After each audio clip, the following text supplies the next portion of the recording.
How many hours have you lost this week? How much vital energy has been bled dry by the endless loop of thoughts that go nowhere? That argument you keep replaying, that mistake you can't let go of, the future you keep painting in the darkest possible colors. This isn't just thinking, it's a corrosive pattern, a mental virus that paralyzes your potential and poisons your present moment. It's the silent battle that leaves you exhausted before the day has even begun. Now imagine for a moment, imagine waking up and your mind is silent, calm, a clear, still lake. Imagine a challenge appearing and your immediate response isn't a spiral of anxiety, but a focused question. What's the next action? Imagine feeling a sense of unshakable peace, knowing that you are in complete command of your inner world, that your mind is your single greatest ally, not your most persistent enemy, that reality is not a fantasy, it is a trainable skill. The bridge between the hell of your current mental noise and the power of that inner silence is a set of specific executable commands. In this video, I will deliver the exact 10-step protocol to permanently dismantle the machine of rumination and install the operating system of mental peace and control. This is the manual.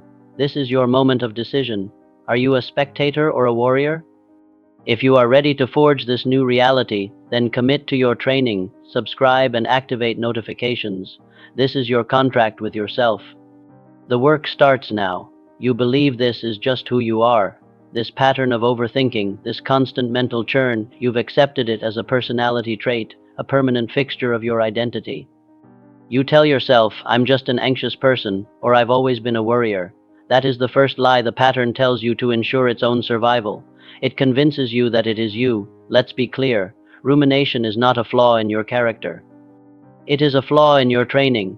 Your mind is the most powerful muscle you possess, and for years, without your conscious permission, you have trained it for one specific task, to run in circles. You've reinforced the neural pathways of worry and regret until they have become deep, effortless grooves. Every time you replayed a past mistake, you did a rep for failure. Every time you obsessed over a negative future, you did a set for anxiety. You have, through sheer repetition, become an Olympic-level athlete in the sport of self-sabotage. But here is the fundamental truth that will set you free. What has been learned can be unlearned. The very same mechanism of neuroplasticity that carved those deep grooves of pain can be harnessed to pave over them and build a new highway, a highway of peace, of presence, of decisive action. The power that built the prison is the same power that can tear it down and build a fortress in its place. This is not a life sentence. It is a temporary state of misaligned programming. We are not here to fight you. We are here to fight the program that has held you hostage. The first step in any battle is to identify the enemy correctly. The enemy is not your mind. It is the habit that has colonized your mind. It is a ghost in the machine, and we are here to perform an exorcism.so. Let's discard this identity of the worrier or the overthinker. It's a costume you've been forced to wear for too long. Starting today, you see yourself for what you are, a man in the process of retraining his greatest weapon. A commander learning the new operational tactics for his own mind. The pain you feel from this pattern is real.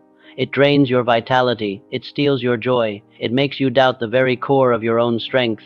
Acknowledge that pain, give it its due. It is the signal that something is deeply wrong with the current strategy. It is the alarm bell telling you it's time for a new commander to take charge. That commander is you.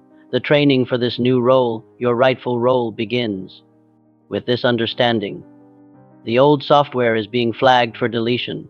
The installation of the new code is now in progress. This is not a hopeful wish. It is a statement of fact. The process of overwriting this old code requires conscious, deliberate effort. It requires that you show up for your training. But know this, the simple act of understanding that this is a pattern, not your identity, has already begun to dissolve its power. You have taken the first step out of the cell. From this moment forward, you will treat every surge of rumination not as a personal failure, but as an opportunity for training. It's the resistance you need to build new mental muscle.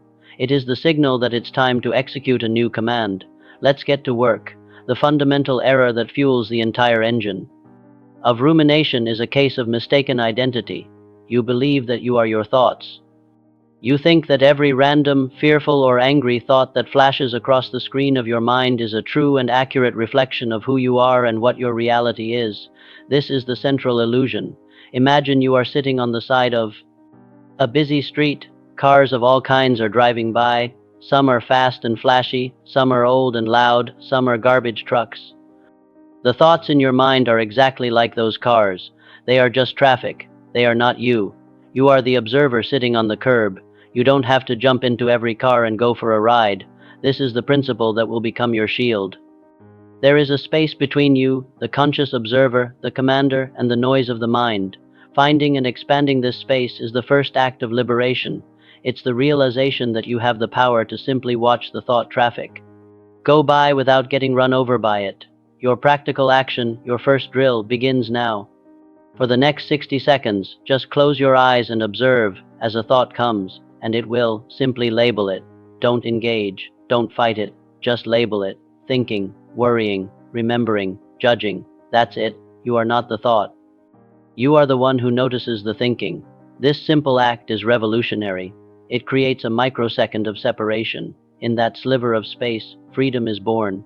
In that moment, the thought loses its power to be you and becomes just an object that you are observing. It's no longer a part of your identity. It's a piece of mental weather passing through. The sky is not the clouds. The sky is the vast, stable space in which the clouds appear and disappear. You are the sky. Your thoughts, your emotions, your anxieties, they are just clouds. Some days are stormy, some are clear, but the sky, your true essence, remains untouched, vast, and peaceful. This isn't just a metaphor. It is the operating manual for your consciousness. When you feel that spiral of rumination begin, the command is to step back. See the thought for what it is, a transient electrical impulse in your brain, a piece of data, not a verdict, not your identity. Not a command you have to obey. The immediate benefit of this practice is a breath of fresh air, a moment of peace in the middle of the storm. You prove to yourself on a neurological level that you are not at the mercy of your mind's random chatter. You demonstrate that you have the authority to disengage, to simply watch, to let it pass. This is your first weapon, the power of observation without attachment. It is the foundation of mental control. Without this, all other techniques will fail because you will still be fighting from within the storm. With this, you elevate yourself above the storm, from where you can see clearly and act with purpose. Forge this new identity now. You are not the noise. You are the silence that observes the noise. You are not the chaos. You are the calm that contains the chaos. Repeat this to yourself. You are the observer. You are the silent commander. This is the ground from which you will win this war. There is a specific flavor of rumination that is particularly toxic. The endless replay of past conversations, past mistakes, past failures. Your mind becomes a courtroom where you are simultaneously the prosecutor, the judge, and the defendant, endlessly relitigating cases that have long been closed. This changes nothing in the past, but it poisons everything in your present. This habit is rooted in a false belief, the idea that if you just think about it hard enough, you can somehow retroactively fix what happened. This is a lie. The past is not a problem to be solved.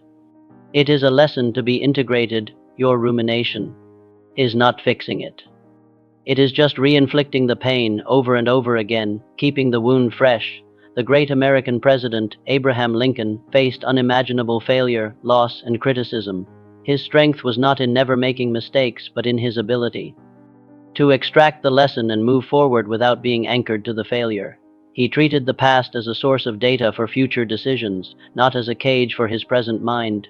He learned, he integrated, he moved on. Your new command is to treat the past with this same ruthless efficiency. You will no longer allow your mind to be a museum of past grievances. You will turn it into an archive of learned lessons, and the tool for this is the archiving ritual. It is simple, it is decisive, and it is a pattern interrupt for the loop of regret. The moment you catch yourself replaying a past mistake, you are to execute this protocol. Stop what you are doing. If possible, say it out loud. If not, say it with conviction in your mind. State the lesson you learned from that event and then declare, lesson learned, archived. Feel the finality in that word, archived. It's done. Filed away, not for review, but for reference if needed. Immediately after declaring archived, you must engage in a physical action in the present moment. Stand up, do 5 push-ups.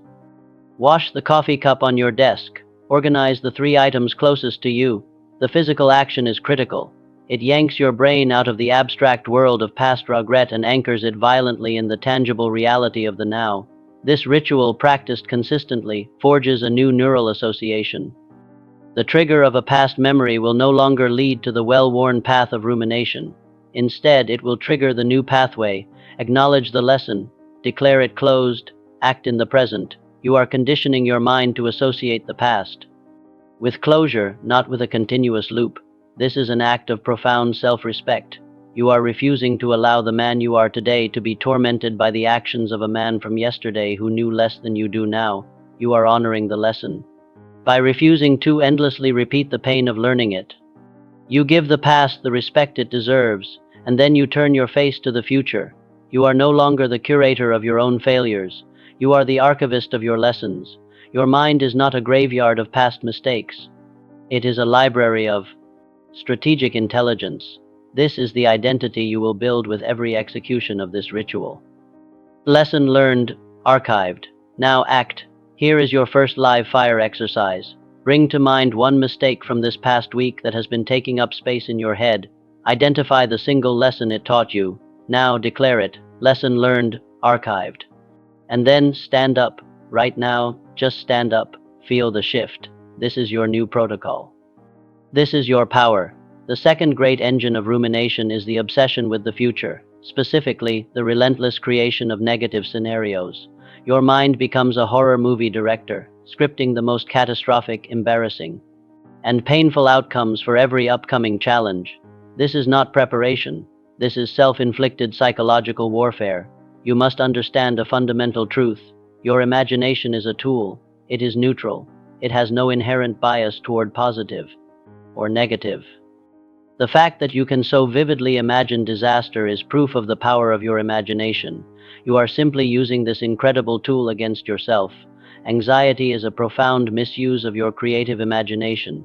The pioneers of aviation, the Wright brothers, did not succeed by obsessing over the thousands of ways their machine could crash and burn. They succeeded because they used their creative imagination to solve one problem after another, holding a clear vision of the one outcome that mattered. Flight. They directed their mental energy toward the solution, not the catastrophe. Your mission is to reclaim your imagination and point it in the direction of your goals, not your fears. The tool for this is the what-if positive drill. It is a direct counter-assault on the mind's negativity bias. It is simple, it is powerful, and it rewrites the script of your future.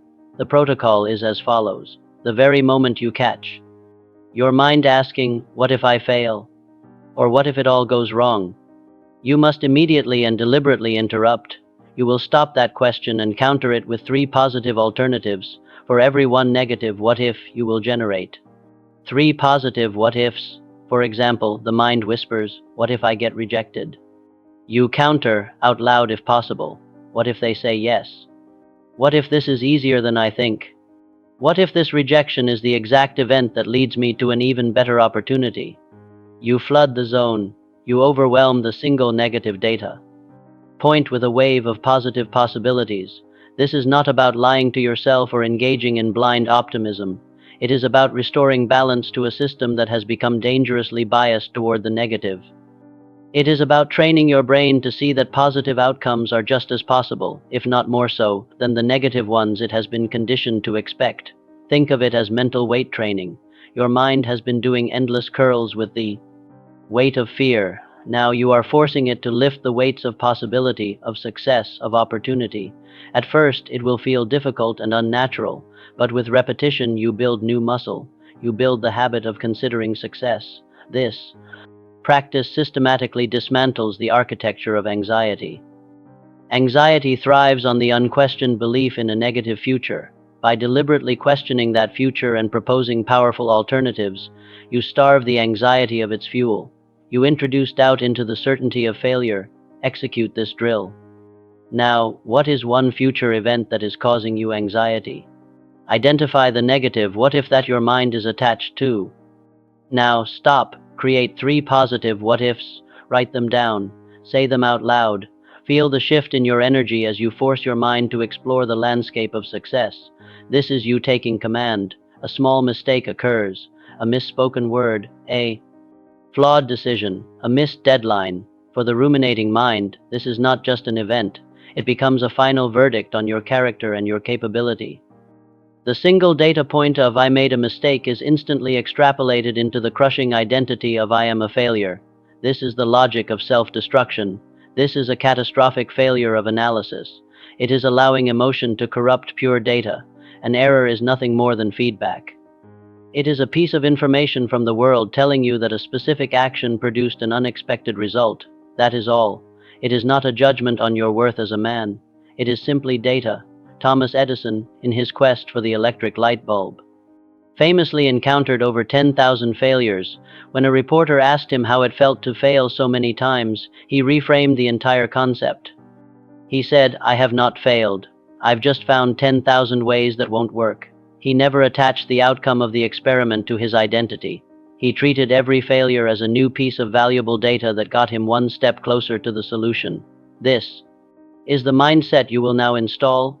You will become a cold, calculating analyst of your own mistakes. You will separate the event from your identity. The tool for this is the data analysis protocol. It is a method for transforming the emotional energy of guilt and shame into the productive fuel of learning and intelligent action. When you make a mistake that triggers the spiral of rumination, you are to take out a piece of paper or open a new note and write the answers to 3 questions. No emotion, no drama, just the facts. What precisely happened? Describe the event as a neutral observer would. What did I learn from this data? Extract the tactical or strategic lesson. What is the next intelligent action? Define the very next step to correct course or apply the lesson. This protocol forces a shift in perspective. It moves you from the emotional reactive part of your brain to the logical problem-solving prefrontal cortex. You cannot be a victim and an analyst at the same time. The act of analysis cancels out the act of self-pity. You are taking control of the narrative. The rumination about the error is a useless waste of energy. It is like a car spinning its wheels in the mud. The data analysis protocol is the equivalent of laying down a solid board, getting traction, and moving forward. The energy that was being wasted on guilt is now channeled into learning and momentum. This builds a powerful identity. You are a man who learns from everything. Nothing is wasted. Every setback becomes a setup for a comeback. Every error makes you smarter, faster, and more effective. You are no longer afraid of making mistakes because you have a system for converting them into fuel. Let's run the protocol. Think of a recent error. Now, answer the 3 questions. What happened? What did you learn? What is the very next action you can take, no matter how small?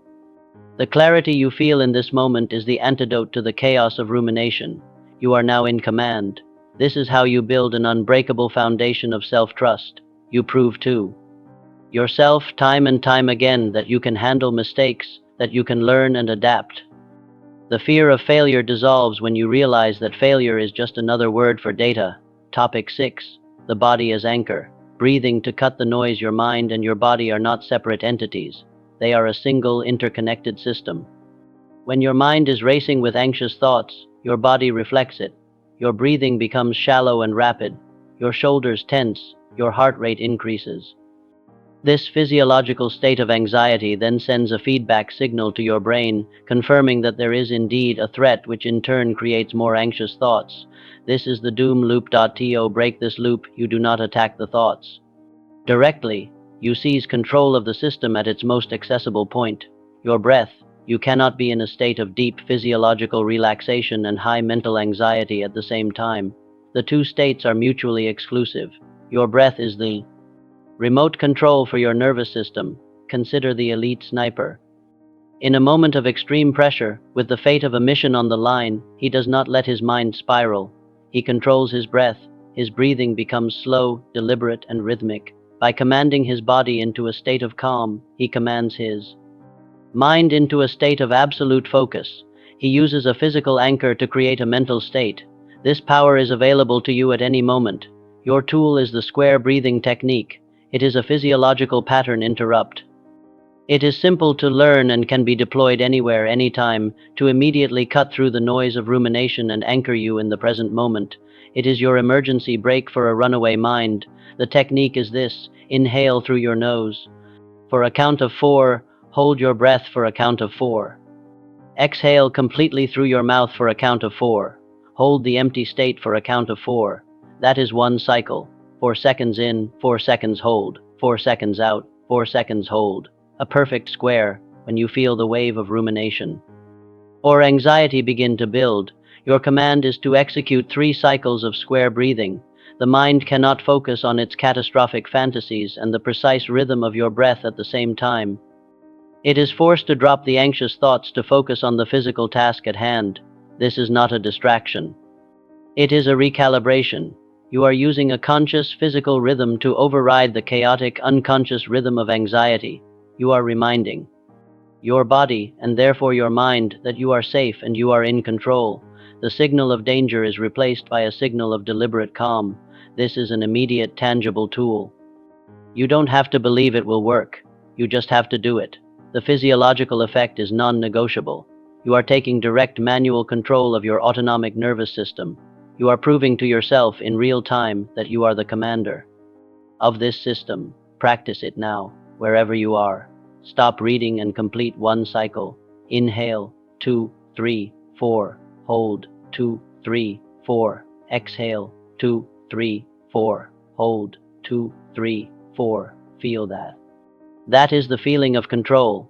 That is the feeling of peace being 1 deliberate breath away. This tool builds the identity of a man who is grounded, a man who cannot be easily hijacked by his emotions because he holds the physical key to his own mental state. He has an anchor in the storm. You are that man. Your breath is your anchor. Use it. Rumination is often not a problem in itself, but a symptom of a deeper disease, indecision. The mind spins in endless loops because it has not been given a clear order to march forward. It analyzes every angle, every possibility, every potential downside, because you have allowed it to believe that its job is to find the perfect choice. There is no perfect choice. This state of analysis paralysis is the playground of doubt and fear. While you wait for 100% certainty, which will never come, your energy drains away, your confidence erodes, and your potential stagnates. The mind, lacking a clear directive, defaults to its safety protocol, worry. It ruminates because it is in a holding pattern, waiting for the command to advance. Napoleon Hill, in his study of the most successful men in history, identified one trait as absolutely critical: the habit of making decisions promptly and changing them slowly, if and when required. He observed that the unsuccessful were universally plagued by the habit of taking forever to make a decision, and then changing it at the first sign of opposition. Your mission is to reverse this pattern. You will become a man of decision. You will understand that the purpose of a decision is not to be perfect, but to be a vehicle for forward momentum. Clarity does not come from thinking. Clarity comes from action and the feedback that action provides. You must act to know. Your tool for this is the 80 rule. It is a simple but profound protocol for destroying indecision. If you have 80% of the information you think you need, and you feel about 80% confident in a direction, you act. You make the decision. You pull the trigger. You do not wait for the mythical 100. The remaining 20% of clarity you seek will not be found in more thinking. It will be found on the road of execution. You make the decision, you take the first step, and you adjust your course based on the real-world feedback you receive. A good plan executed violently now is better than a perfect plan next week. Think of the immense amount of mental energy you currently spend weighing options. It is a constant, low-grade drain on your power. Every decision you make, even a small one, liberates that energy. It closes the loop. It tells the mind, this is the direction, all energy forward. This builds the identity of an executor, a man of action, a man who trusts his own judgment. You are not defined by the perfection of your choices, but by your courage to make them. You trust your ability to handle the consequences and adjust as you go. This is the essence of true confidence. What is the one decision you have been postponing? The one that is fueling your rumination? Apply the 80% rule to it right now. Do you have enough information to move? Yes. Is the cost of inaction greater than the risk of a potential mistake? Yes, then your command is clear. Make the decision. Write it down. I have decided to X, and then define the immediate first step. That is your order. The peace you will feel on the other side of this decision will be profound. It is the peace that comes not from certainty but from commitment. It is the silence that follows a clear command. Execute. A common but flawed strategy for dealing with rumination is to try and suppress the thoughts. You tell yourself don't think about it, which of course only makes you think about it more. It's like trying not to think of a pink elephant. The act of resistance gives the thought more power and more focus. This is a losing battle. A more effective strategy comes from the playbook of the master tactician. You do not try to annihilate the enemy in every direction at once. You contain it. You dictate the terms of the engagement. You give the enemy a designated time and place to appear, and outside of that designated zone, it has no authority. This is the principle of scheduled worry or containment. You acknowledge that your brain is going to generate these thoughts. Instead of letting them hijack your entire day, you give them a specific limited appointment. You create a container for the noise, and in doing so, you protect the sanctity of the rest of your time. Your protocol is the 10-minute worry appointment. You will schedule a specific 10 minute slot in your day, for example, from 5 p.m. to 5:10 p.m. that is dedicated exclusively to rumination. This is the only time your brain is permitted to run wild with its anxieties, replays, and catastrophic scenarios. Throughout the day, whenever a ruminating thought appears, you do not fight it. You do not engage with it. You simply acknowledge it and tell yourself, that is a valid concern. I will give it my full attention at my 5 p.m. appointment. You can even jot it down on a worry list to be addressed later. Then you immediately return your focus to the task at hand. This act is a powerful form of mental discipline. You are training your brain that its anxious impulses will not be rewarded with immediate attention. You are teaching it to wait. You are asserting your authority as the one who decides what gets your focus, and when. What you will discover is astonishing. First, you will find that by the time your 5 p.m. appointment arrives, most of the issues you wrote down will have resolved themselves or will seem completely insignificant.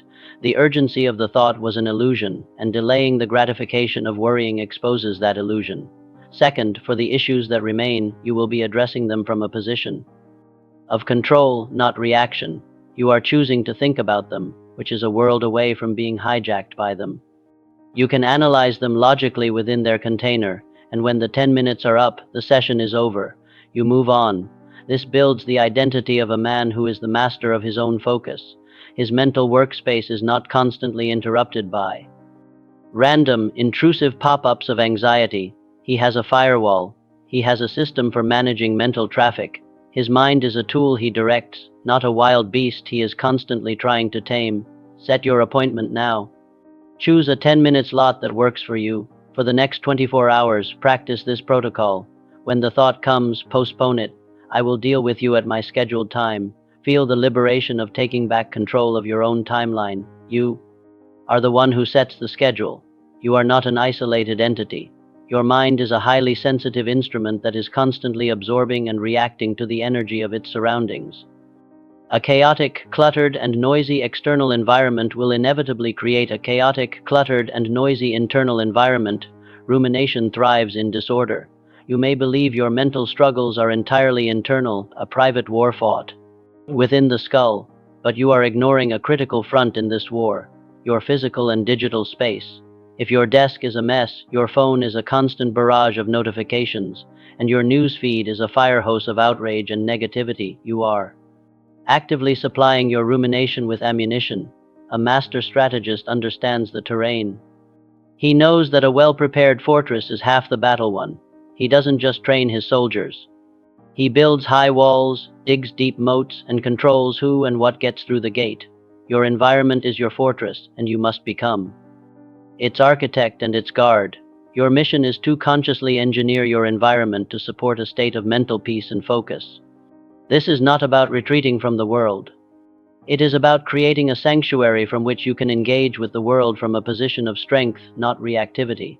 This is the principle of environmental curation. Your first practical action is to conduct a stimulus audit.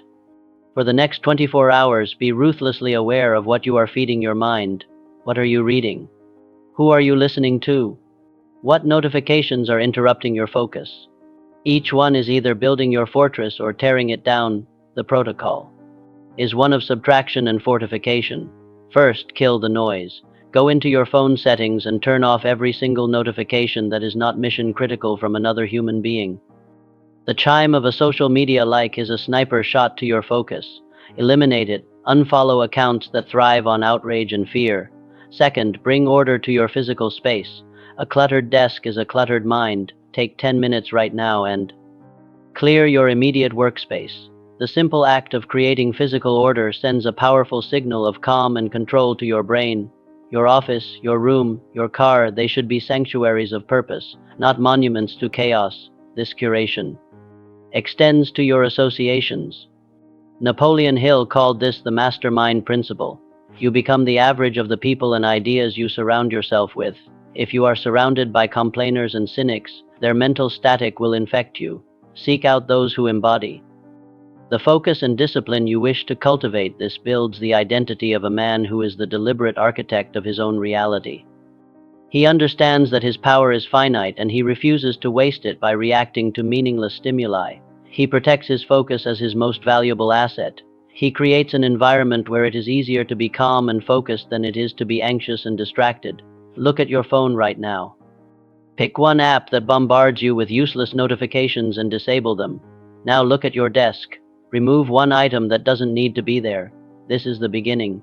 This is you building the walls of your fortress, one stone at a time. We can create all the tools, techniques, and strategies in the world, but we must finally arrive at the root cause of chronic rumination. At its core, most rumination is a symptom of a single, deeper deficiency, a lack of profound trust in your own ability to handle the future. You replay the past because you don't trust you learned the lesson. You fear the future because you don't trust you can handle what it brings. Doubt is the virus, and self-confidence is the cure.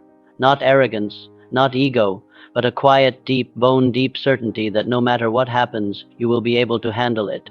You will adapt, you will learn. You will endure, you will overcome. When you truly believe this, the need to ruminate and control every variable simply dissolves. The noise ceases because the fear at its source has been starved. Confidence is not something you are born with. It is not something you find. It is something you build. It is forged. It is the result of keeping the promises you make to yourself. It is the byproduct of discipline, of facing fears, of learning from mistakes, and of accumulating evidence of your own competence. The great inventor, Thomas Edison, had this unshakable confidence. It wasn't born from his 10,000 successes, but from his 10,000 attempts. Each attempt, regardless of outcome, was a promise kept to himself. I will see this through. His confidence was a mountain built of small stones of daily effort. You will now begin to build your own mountain. Your final and most important tool is the evidence journal. This is your tool for the active, conscious construction of self-confidence. It is a direct application of Napoleon Hill's principle of autosuggestion, where you systematically feed your mind proof of your own power. The protocol is this: every night before you sleep, you will write down 3 things in a dedicated notebook. One promise you kept to yourself today, no matter how small. One challenge you faced or a fear you acted in spite of. One thing you learned or a skill you improved. This is your daily deposit into the bank account of your self-confidence. You are systematically training your brain to hunt for evidence of your strength, your resilience, and your growth. The reticular activating system in your brain will begin to actively seek out more of what you focus on. Focus on your wins, and you will see more wins. This practice is the direct antidote to the negativity bias that fuels rumination. Rumination is the act of collecting evidence of your failure. The evidence journal is the act of collecting evidence of your victory. You are deliberately choosing which set of evidence you will build your identity upon. Now is the time to seal this new identity. We will use the final ritual, the declaration of who you are. Do not just listen, participate. Let your own voice be the command that solidifies this truth in every cell of your being. Repeat these words with the conviction of a man who is stating an undeniable fact. I am the commander of my mind. I build my confidence through my actions. I trust my ability to handle whatever comes. My discipline is the foundation of my power. I act, I learn, I endure, I win. This is who you are now. This journal is your logbook. It is the undeniable written proof of your journey. Start tonight. One promise kept, one challenge faced, one lesson learned. This is how you starve the doubt. This is how you silence the noise forever. You have been given the code, 10 commands to dismantle the machinery of rumination and to forge a new identity of mental command. But knowledge without action is useless. A blueprint that is never built gathers dust. The man you want to become is not built by listening once. He is forged through daily, relentless repetition. This is not a video you watch. This is a training session you attend. Your mission, should you choose to accept it, is to integrate this code into your operating system. Your first ritual begins tomorrow morning. Before you check your phone, before the world can infect your mind with its noise, you will return here. You will listen to one of these 10 commands. You will make it your single focus for the day. This is your new morning briefing. This is your mental armor for the day's battle. Reinstall the code until it becomes as natural as breathing. This is the path. Now, the commitment. If you have not already, subscribe. This is your enlistment. Go to the comments and declare your commitment. Right. I am the architect of my mind. This is your public contract with yourself. Let the world know a new commander is on duty. Your final mission: find one other man who is fighting this same silent battle. Send this briefing to him. You don't rise alone. You rise by lifting the men beside you. The training is complete. The work has just begun. Execute.